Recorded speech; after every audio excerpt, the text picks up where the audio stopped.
මොන පොල් කොලට වලල්ලද කියන්නේ අර පීය ගත්තද? හරි හරි පොඩ්ඩක් කලබල කරන්න නැතුවද බං කලබල කරන්න එපා කියන්නේ එක පීය අපි ජෙනරේටර් තියෙන අනිත් එක මේ අපේ ගමනේ බං නිකන් නෝන්ඩි වෙනවනේ. හරි හරි බං ගම තමයි උනට ඔබ මෙතන ගම කන්න එපා මම අන්නරු පිහ ගත්තේ අඩෝ ඒ පිහ දීපන් අද බබුගේ පීය ගත්තද? පීය දීපන්. අංකල් ඔය පිහ දෙන්නකෝ අංකල් නිකන් රුපියල් 70 පිහක නිකන් වැඩේ චොර කරගන්න නැතුව දැන් මුට හදිසියට තදුනොත් එමු අනිවාර්යයෙන් මේ කඩේ කඩනවා කඩේ කඩනවනේ කඩේ කඩලා වඩේ හදලා බඩේ බෙන යන්නේ පීය දීපන්. මොකද මල්ලි ඔය අලිය කෑ ගහන්නේ නෑ නෑ සර් අර මෙයාගේ මේ රාබ කපන පිහිය මේ ගත්තනේ මේ අංකල් ඒකයි මේ පොඩ්ඩක් තද වෙලා ඉන්නේ තද වෙච්ච හිර වෙච්ච අයින් කළා කඩේ ප්ලැට් කරන්න කලින් කරුණා කළ පීය දීපන්. පිහිය දෙයි තෝ පොඩ්ඩක් කෑ ගහන්න නැතුව ඉඳපන් දැන් ගිය සතියේ තෝගේ ප්‍රෙෂර් චෙක් කරාට පස්සේ තෝගේ හොඳටම බ්ලඩ් ප්‍රෙෂර් වැඩි වෙලානේ තෝ මෙතන පිලවන්ට් එක ගිහිල්ලා ඇදගෙන වැටුනොත් එම මං එපේ ලොරි දාගෙන තෝ උත්සාහ මෙන්න මේ වරෙන් හුමානයක් කියවන තු මම මෙතන ගත්තා පීය. මෙන්න මේ වරෙන් රෙද්දක් කියවන්න. පිහි හම්බෙලා හම්බෙලා නෑ මම ගත්තා කියලා ටෝක් කළා. ගත්තේ මම නේ ටෝක් කරේ මොකද ටෝක් කරේ බං මම නේ ටෝක් කරේ. මගුලක් අතට ඔබ නිකන් පිස්සෙක් වගේ කෑ ගහපු වැඩ කරේ කෑ ගහුවට හම්බේ පීය. අනේ මේ රෙද්දක් කියවන්න එපා. මම එන්න කලින්ම ටෝක් කළා තිබේ කොහොමද අංකල් එක්ක අනේ ටෝක් කළා නම් පෙරහැරෙන් ටෝක් කළා මට සල්ලි ටිකක් කරන් දෙන්න පෙරහැර යනවට. අයියේ පෙරහැර කරනවා අපිට සල්ලි දෙනවනේ සල්ලි මට කිතුල් මට දෙන්නේ ඔබට ඉතෝ කරලා තිබ්බ බම්බුවක් කරන් දෙන්න මම අඳුමත් නෑ ලයිට් උත් නෑ මුකුත් නෑ මම නිකන් මේ මොකක්ද එකක් කරගෙන පෙරහැර හරි ලයිට් දාගෙන ඔබ දම් රජෙන්ද නැත්තම් රුණු කුමාරද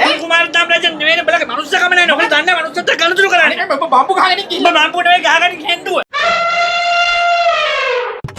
වීඩියෝ එක හොඳ නම් ලයික් කරන්න කමෙන්ට් කරන්න ඇයි ෂෙයා කරන්නේ? අන්න ඒකත් කරන්න එන්න